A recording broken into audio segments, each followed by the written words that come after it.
Hello folks, it has been just over 2 months since Khazan first released. We've done the count before, but as of now, it has received 5 patches, one of those being the recent DLC of 2 boss rush modes, and we've also had roughly 7 or so hotfixes. The most recent patch did bring an absolute ton of new changes, so many that it took me 2 videos and over 40 minutes collectively to cover every last detail. For today's video, we're briefly covering the past few days, touching on the recent hotfixes that have dropped over the past few days also, and we're looking into this trailer I stumbled across recently, showing what Khazan was originally intended to be and what we very much could have gotten instead. Now, regarding the recent patch, the skill trees did mostly receive buffs across the board. 1 or 2 skills have become slightly more expensive or fine-tuned, but 99% of these changes were all buffs. As for the armor sets, however, it is a little bit more subjective, as it seems to have affected the player base in a multitude of different ways. Some armor sets have been completely overhauled and now fit a completely different playstyle entirely. For the most part, this shouldn't be an issue, but it has interrupted certain players' progress either with theory crafting,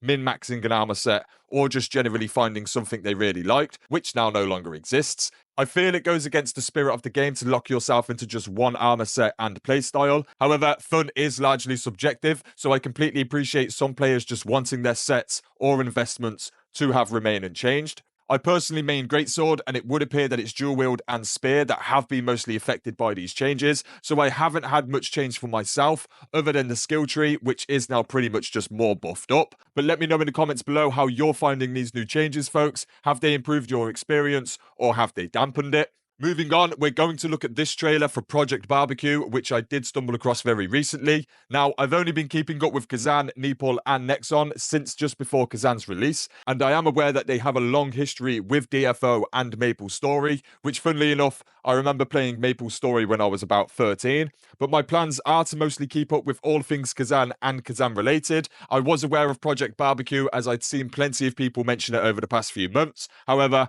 I'd never taken the time to actually dive into that rabbit hole myself. But as you can all see, Project Barbecue was essentially the first foundation for Khazan. Now, it's said to be internal issues with development that had caused the game to change in style and tone over the years. Looking at this trailer, I can really see how this translates to Dungeon Fighter a lot more. It is essentially Dungeon Fighter Online, but just in 3D. We can see where the cel-shaded art style began, and whilst I like the colour palette and the striking contrast of colour, I do think this struggles to look any different to typical MMOs, and I personally much prefer the refined art style and tones we received in Khazan. I'm not saying this is bad, but I remember personally taking one look at Khazan and immediately thinking it stood out. The cel-shaded art style in a semi-realistic setting was unique, and personally helped draw me further in to begin with. The combat is also similar in this sense. It appears to be very arcadey and MMO-like, looking like it offers far less complexity and more box-standard button mashing. I think even at a quick glance, you can see just how much more refined Khazan's combat is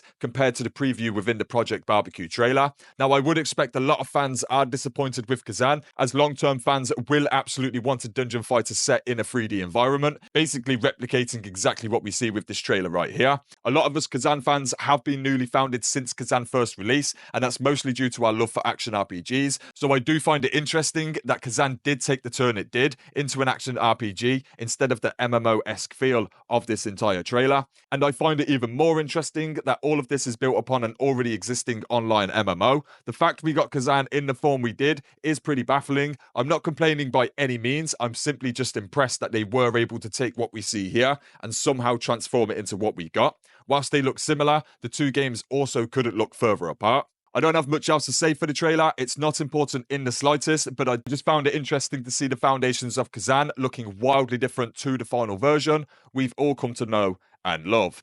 Anyway, moving on to the final section of today's video, folks, and we do have the handful of hotfixes that have been released just over the past few days. Okay, so we have our first hotfix, which rolled out on the 28th of May, which would have been roughly 3 days ago. Here, they fixed an issue where audio distortion would occur when engaging monsters after teleporting to the Blade Nexus, and they also fixed an issue where teleporting to the Blade Nexus sound effect would repeatedly play even after the teleport was completed. They fixed an issue where the Chaos status effect icon remained on the HP bar even when the character dies under the chaos effect. And then for the PC specific issues, they fixed an issue where Swift Attack failed to register during the pre-input window for certain skills when using keyboard and mouse controls. And they also fixed an issue where changing the control input for reflection whilst using keyboard and mouse controls caused Ghost Down Block not to activate when pressing the guard key, but to be triggered when using reflection instead. And then next, later on the same day, which would still be the 28th of May, they did fix an issue where using the dual wield skill Deafness after using reversal would trigger a normal dodge. They also fixed an issue where interacting with the last interactive Blade Nexus was unavailable when approaching it on foot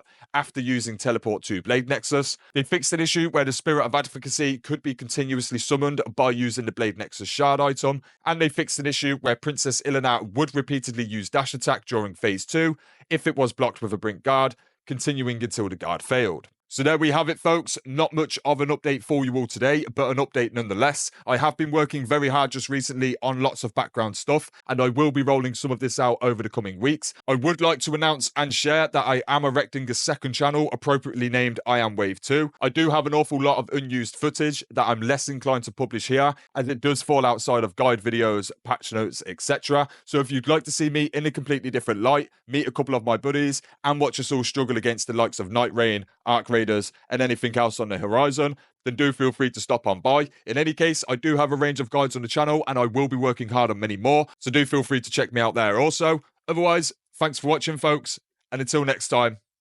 peace.